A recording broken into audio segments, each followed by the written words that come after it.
Good morning. Welcome to my kitchen.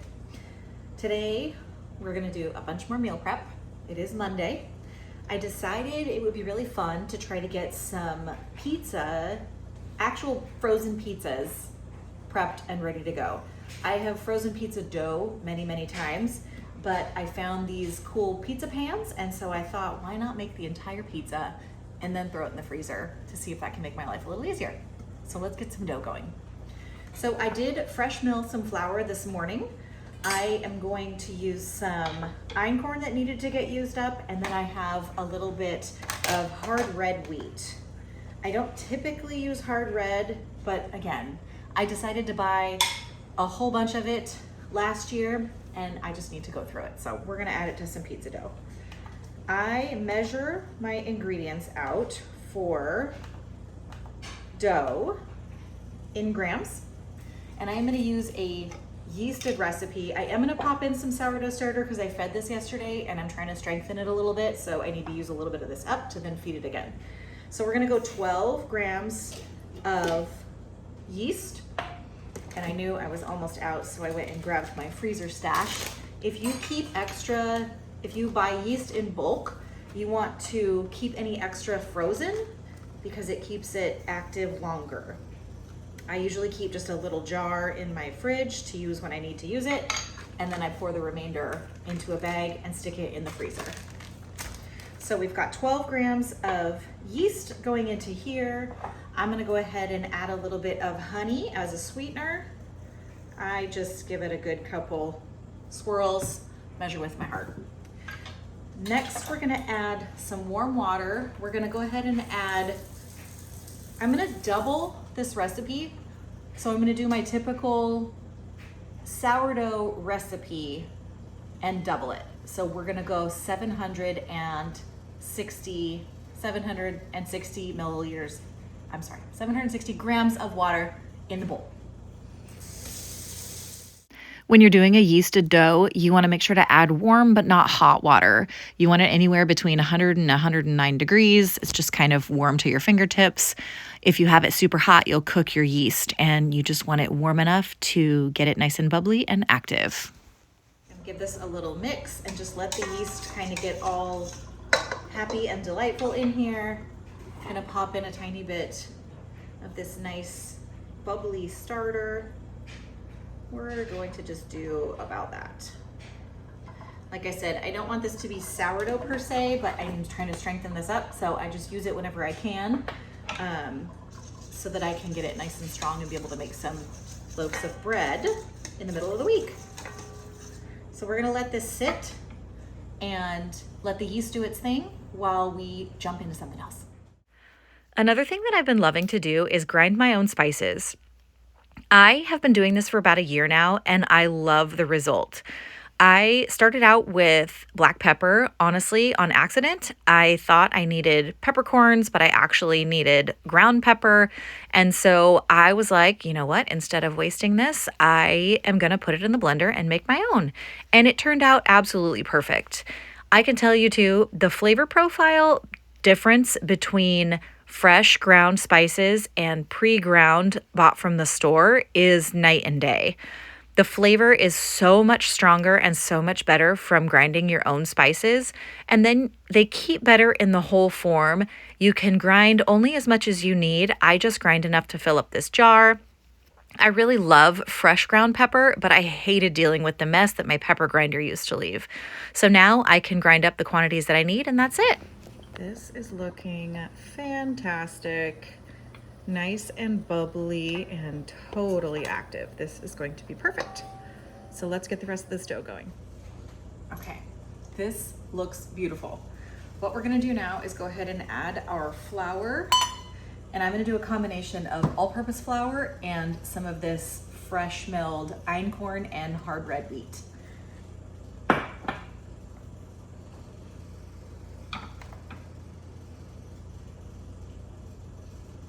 We're gonna go ahead and add 300 grams of this fresh milled flour. If we have 300, I think we should. Yep, there we go. And I will save this for another project. And then I am going to add 500, actually, here's what we're gonna do. We're gonna see how much is in this. So we have 431 and we need to get to 1,000. So we're gonna add the rest of AP flour to get us to 1,000.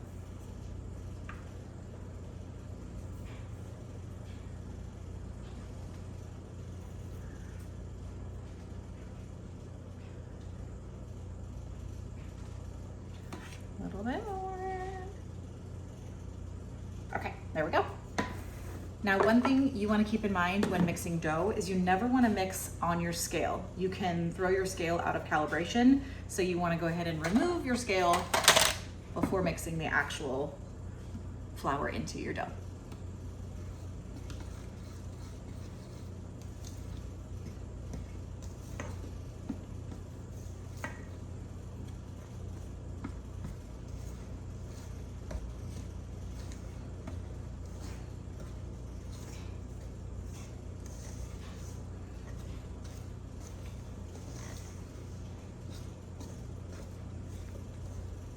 Now, if you've been with me for any amount of time, you know that I don't have a dough hook or a bread machine or a kneading machine or anything like that. So what I do with my bread products is treat it just like sourdough.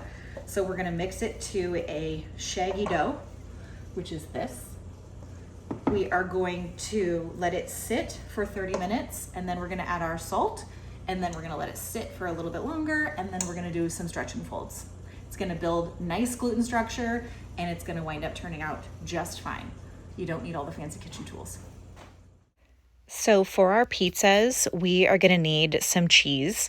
I have blocks of Monterey Jack and some mozzarella that I'm just going to go ahead and combine.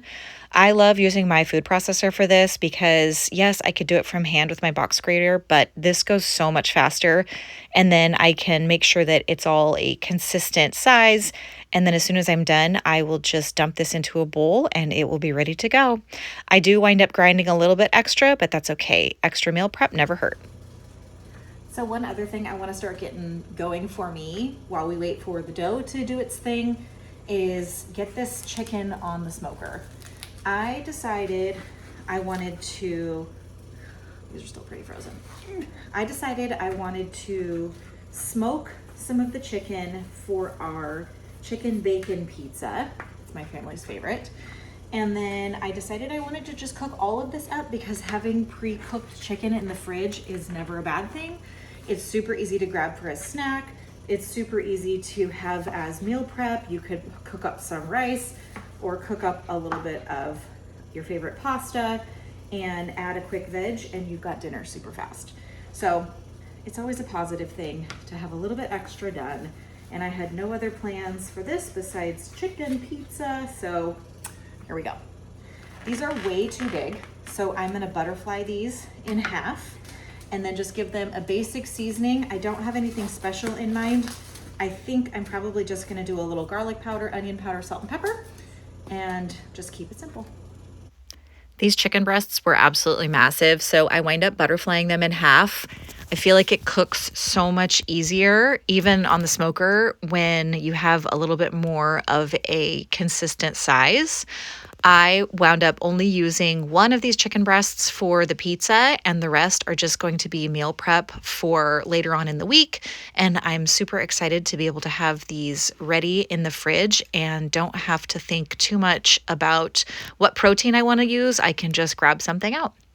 So I did only just put onion powder, garlic powder, and some salt and pepper on these, and that mild flavor combination turned out not only delicious, but it's super simple and versatile, so I can make whatever I want later on in the week with these.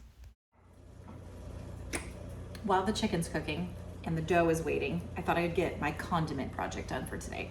I really wanted to make some honey mustard. My kiddos love it on sandwiches, just for a dip for veggies or chips or whatever. It's just kind of a all-around usage here at our house. So my two favorite, mustard and honey. This is the Orange Blossom honey from Azure Standard, and their Dijon mustard is to die for. So we're just gonna go ahead and combine these in a 50-50 ratio, and then we're gonna put them in a little mason jar, whip them up, and we've got our dip. This has already been being used in my house. Last night, we had some of this as salad dressing with our pizzas. And this morning, I cooked up a fried egg and had it on some of the focaccia that we baked today and drizzled a little bit of this honey mustard on it. It was absolutely delicious. Making your own dressings or dips is so easy, and you know the ingredients that go into it. You can control things like the sugar and salt. And to be honest, you probably already have mustard and you probably already have honey in your cupboard. So it's one of those things that you can whip up whenever you need it, and it's delicious every time. After whipping this up, I remembered that my kiddos said the last time I made it, it was a little too sweet. So this time I wound up doing 3/4 mustard to 1/4 honey, and it turned out perfect. This will keep perfectly in the fridge for about 3 months, but it definitely won't last that long here. So now that we've crossed a couple things off the list, I'm gonna go ahead and give our dough a few stretch and folds, and then I'm being hollered at that it is lunchtime. So I'm gonna show you a quick way to make a Kraft mac and cheese.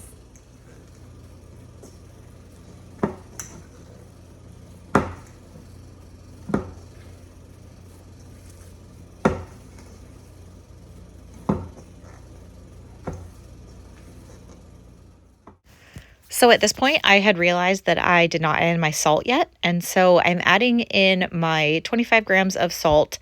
I do add a little bit of water in this also because it just helps the salt dissolve. And then you're going to go ahead and pinch in the salt. You're honestly kind of just molding this like you would squeeze Play-Doh or something of that consistency. You just want to pinch in all of the salt so that it can incorporate really nicely into your dough. So let's get going on this mac and cheese. I have been searching for a recipe that combines my kids' love of the powdered mac and cheese flavor, but my desire to have cleaner ingredients. So I came across this powdered cheese and I had been doing a little bit of research on it, and it is actually much better than you would think. I have been stocking this up, buying it in bulk from Azure Standard, and I just keep it in a jar. And then you honestly can put together this mac and cheese the same way you would do a box mac and cheese. I already had some cooked noodles, so I just went ahead and heated those up with a couple tablespoons of butter, add a little bit of milk, and then I'm going to go ahead and add the cheese powder here. The flavor really does remind me of a box mac and cheese, but the ingredients, like I said, are just a little bit cleaner, and it makes me feel a little bit better making this mac and cheese for them that doesn't have all the starch that's all over the noodles, and it doesn't have some of the artificial colorings that are in the Kraft mac and cheese. As you can see, this turns out delicious, and my kiddos love it.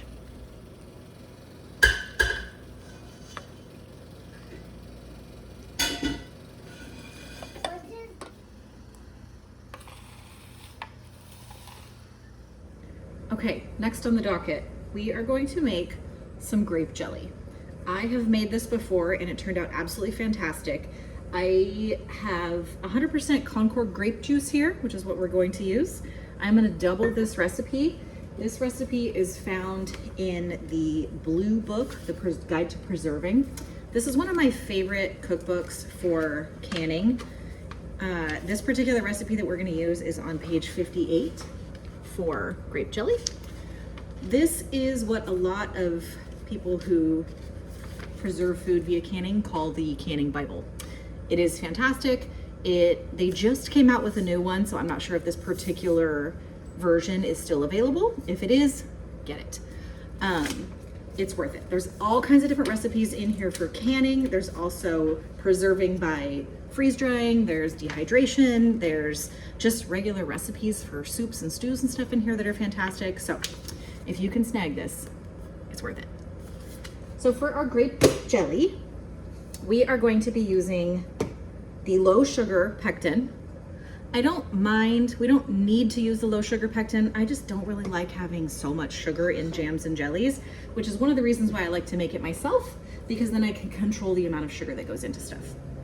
So we are going to do a double recipe on this, which calls for 2 quarts of Concord grape juice, 100% Concord grape juice. I have never tried this with a blend, like a cran apple, or I mean, not a cran apple, a grape apple or grape raspberry or anything like that. I've only ever done plain Concord grape juice, which is what the recipe calls for. So that's what I'm sticking with. The next, we are going to add 2.5 cups of sugar.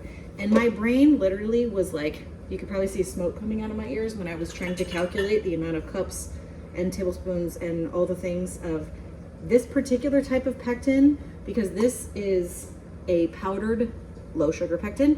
And what the recipe calls for is packets of a gelled pectin. And so there was a lot of math involved, but I think we got it. So we're gonna go 2.5 cups. This is a 1/2 cup scooper. So we're gonna go 1 cup, 2 cups, 2.5. And we're gonna bring this to a boil. We're gonna let it boil to not only let the sugar dissolve, but that is what we need to have temperature-wise for our pectin to do its thing to make sure that our jelly sets. This turns out so delicious, and I'm so excited to have it back on the shelf. So our sugar and juice mixture has come to a boil. We're gonna go ahead and add in our pectin, and then we're gonna boil this hard for a minute. A hard boil means you cannot stir the bubbles away, so I'm just gonna sit here and continuously stir it to make sure we don't get any scorching.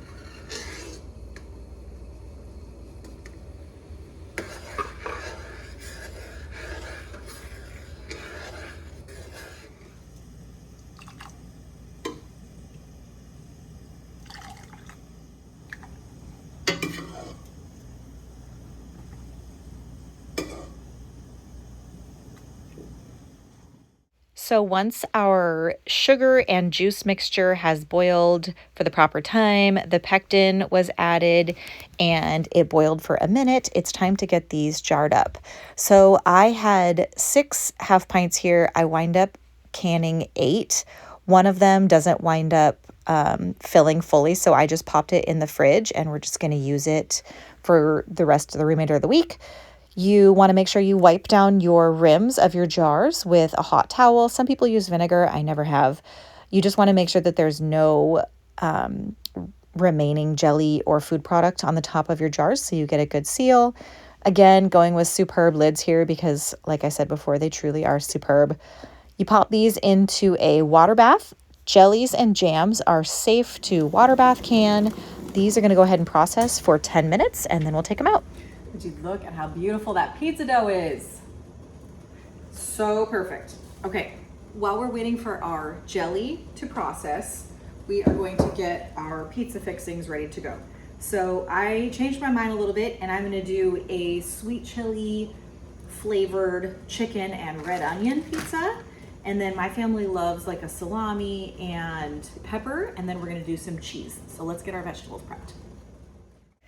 You can prep your vegetables basically any way you love to have on your pizza.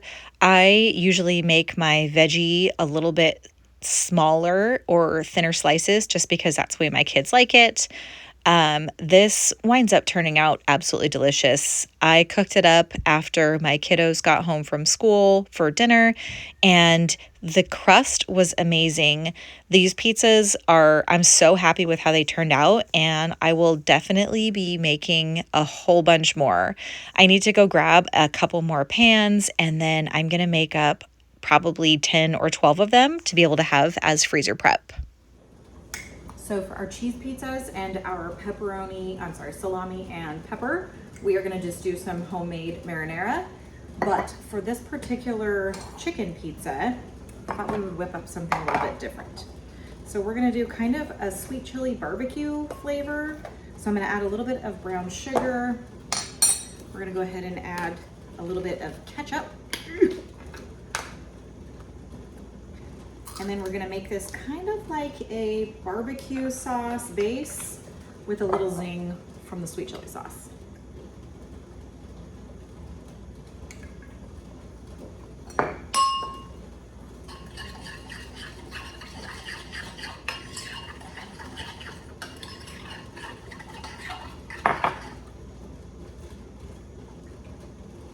Delicious. We're gonna go ahead and top this one when we actually bake it with some green onions from the garden, because believe it or not, they're still going strong. Our timer just went off, so let's get our jelly out of the water.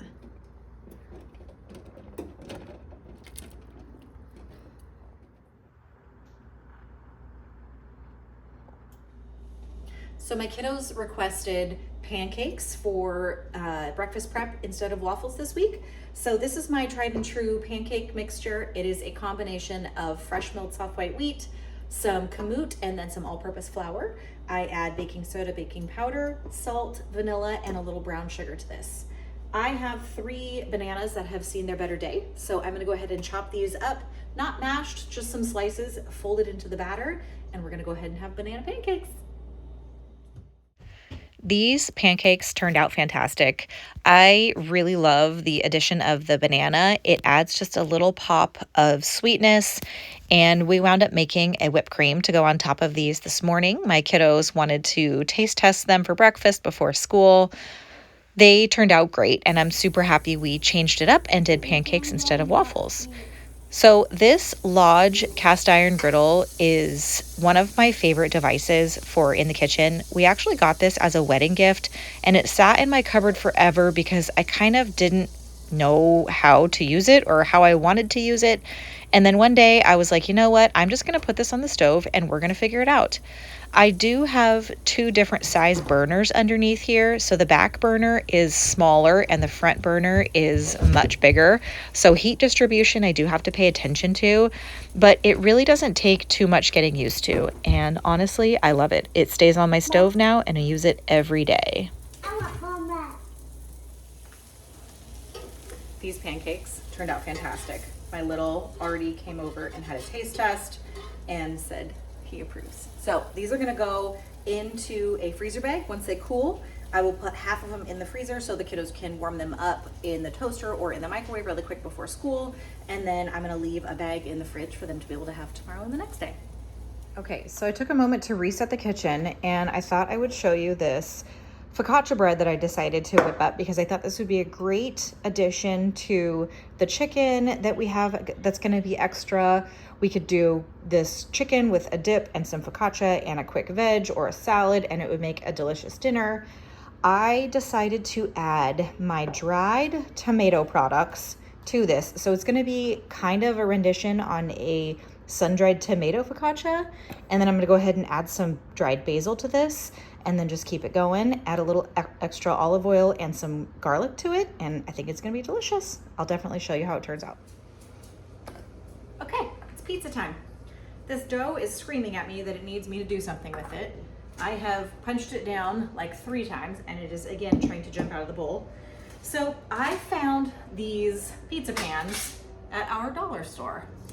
I wanted to try this method of freezing actual pizzas shaped and topped and all the things ready to just pop in your oven like you would any frozen pizza that you get, or you get a unbaked pizza from the grocery store and you just pop it in your oven. So we're gonna give this a whirl and see what happens. I am going to quarter this dough because I have enough here. We like a thin crust pizza, so I have a sneaky suspicion I might wind up with a little too much dough, but we're gonna give it a whirl. And then we're gonna go ahead and do 2 of them as cheese. We're gonna do salami and pepper, and then we're gonna do this sweet chili barbecue kind of sauce with the smoked chicken and red onion. So let's see how this goes.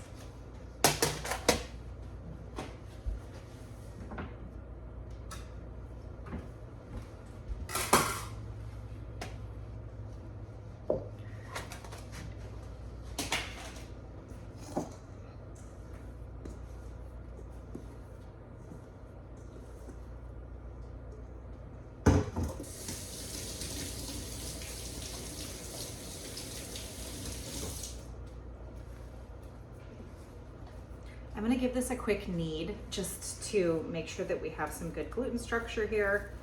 This feels so good. The dough is so soft and it is holding together so well. This was that mixture of hard red wheat, einkorn, and all-purpose. And I think this is gonna be a delicious combination.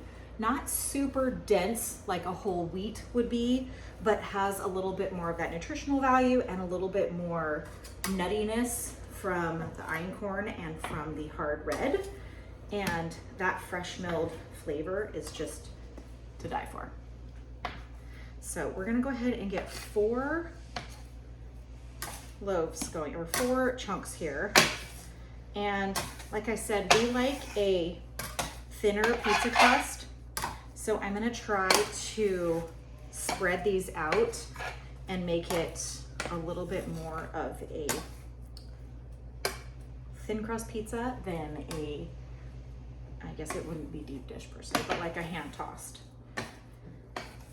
If this goes well, I am planning on making just a whole boatload of these, because there's nothing saying I can't make 4 at a time of one particular flavor and then put them in my food saver and seal them up and be able to have so many pizzas for meal prep for those days where you need something quick, or you've got school sports or something going on and you need a fast dinner.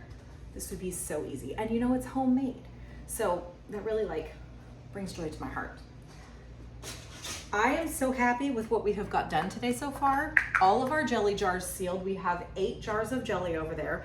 And then I had a little bit more that it wasn't quite a full jar. And so I just popped it into the fridge so that we could use it in the meantime. And it is already gelling up so nice. I'm really excited to try it. Homemade, like peanut butter and jelly with grape jelly is just such a nostalgic thing to me, and I love it. It smells delicious. It smelled so good when that juice was cooking down with the sugar. This dough is gonna need to relax for a minute, but this is gonna work perfect. So that's a good note that doubling my typical sourdough recipe is gonna yield 4 really decent sized pizzas. These are 18-inch pans, and I thought that would be perfect for my family of 5. If you've got a smaller family or a larger, you can always go to the 24-inch size, or you can get 12-inch ones. I did see packs on Amazon. I shouldn't have sprayed this because it's trying to just rebound back. I'm gonna leave this one for a second and try a new one. I did see packs of these on Amazon. They're much more expensive, probably better quality, but honestly, I was going to order the Amazon ones and then I put it in my cart and never hit go. So maybe it was a little blessing. We're gonna try these ones out and see what happens.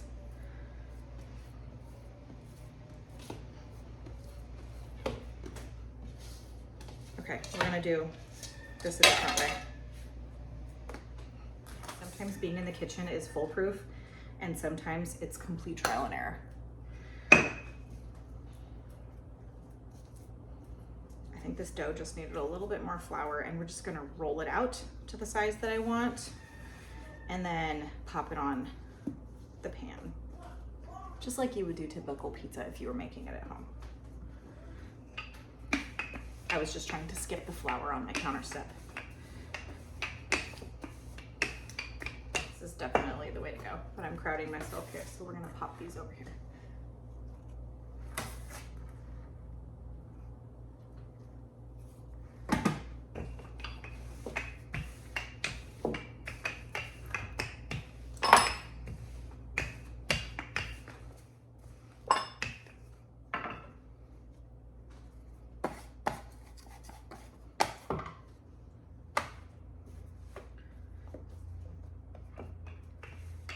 Adding the things, the different flours, like the kamut and the fresh milled, bumps up not only the nutritional value, but the protein value also.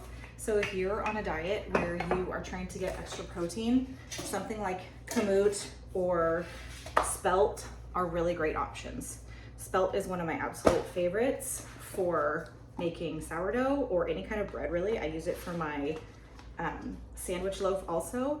It is just a super mild grain, and it adds just the best elasticity to your dough when you're actually working with it. It is so incredibly soft. That worked much better. And it it just blows my mind, the little bit of extra flour or a different flour, what it can do to your dough. Let's give this one the same flour treatment. Actually, now that this kind of relaxed a little bit, I don't know if it even needs it. I'm gonna go ahead and get the rest of these rolled out and then we'll top them together. Okay, so I got our pizza crusts rolled out and I went ahead and took one extra step and added a piece of parchment between the actual dough and the pan. Not only do I wanna make sure that these slide off the pan easily to be able to be frozen, but then when we put them back on the pans to bake, I don't wanna actually cut on the pan.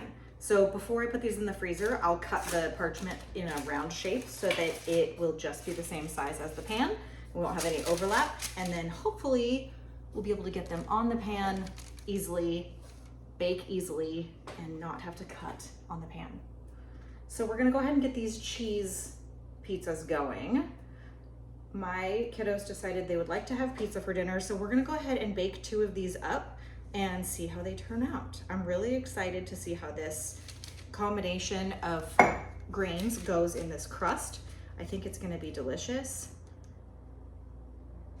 And we will taste test tonight. So the cheese pizza, we just do basic with tomato sauce. I'm gonna add a little garlic salt to this one. And then we're gonna do the same with the salami and pepper. And then I think I would leave the garlic salt off of the chicken one just because I don't think those flavors are gonna combine very well. So let's see here.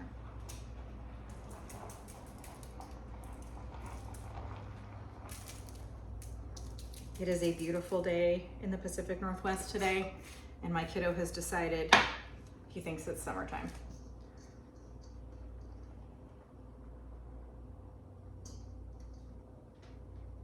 These, I can't tell you how excited I am about these. This is gonna make meal prep so easy. And then this is just going to get frozen just like this. We will cook one of these cheese ones up tonight.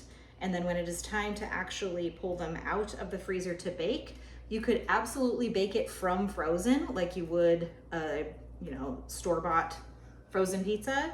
I would probably recommend letting it thaw so it's more this consistency, this temperature, raw dough versus frozen dough.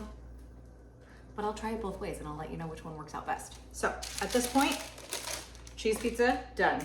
Cheese pizza, done. I can tell you right now, we cooked up 2 of these last night, one from frozen and one from raw, and they both turn out perfect. Let's get the rest of these going. So I'm gonna do the salami one first because I need some room on my cutting board to cut up that chicken. That chicken smells divine. If you don't have a smoker, you can absolutely grill it or cook it in a saute pan. One of our favorite go-to pizzas is a chicken bacon ranch kind of style. And so that like chicken bacony flavor is always a hit, which is why I figured we would try to do this one a little bit different. I always like to try to put a twist on things. Sometimes it works and sometimes it backfires big time. Now let's get this one. I'm gonna not use quite all of this because I don't really want it to be soggy. This dough is so happy. It is just trying to rise right here on these pans. And my goodness, this is definitely not going to be thin crust like I anticipated because this pizza dough is so happy, which is totally fine. We will deal with it. So we're gonna go a little bit of cheese on the bottom of this one. This is gonna be our chicken.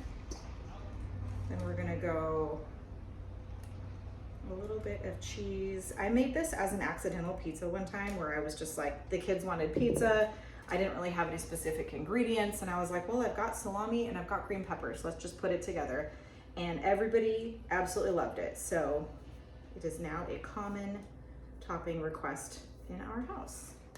And I did a combination of green peppers here as well as some yellow peppers because not only do I like our food to taste good and be good for you, but I really like it to look pretty. It's more fun eating pretty food So got a little pop of color on this going on here, and then we're gonna top with a little bit more cheese. And there we go, another one completed. So last but not least, we have the chicken pizza. We have some cheese on here. I am gonna do some red onion, and then I have a sneaky suspicion my husband and I are gonna be the only ones that eat this pizza. My oldest may, but I think just to add a little extra zip, I am going to add some crushed red chili flakes. I think this is gonna be a good combination here. Not a lot, but just enough to add a little extra flavor. Now, the chicken. And then when I cook up this one, I will top this once it's out of the oven with fresh green onions. And it's gonna add a nice little fresh flavor. I love green onions on anything. I'm gonna top this baby with cheese. And then these are ready for the freezer. Thank you so much for joining me on this Meal Prep Monday. I had a ton of fun in the kitchen. We got so much done. I hope you found some of this inspirational, and I can't wait to see you next time.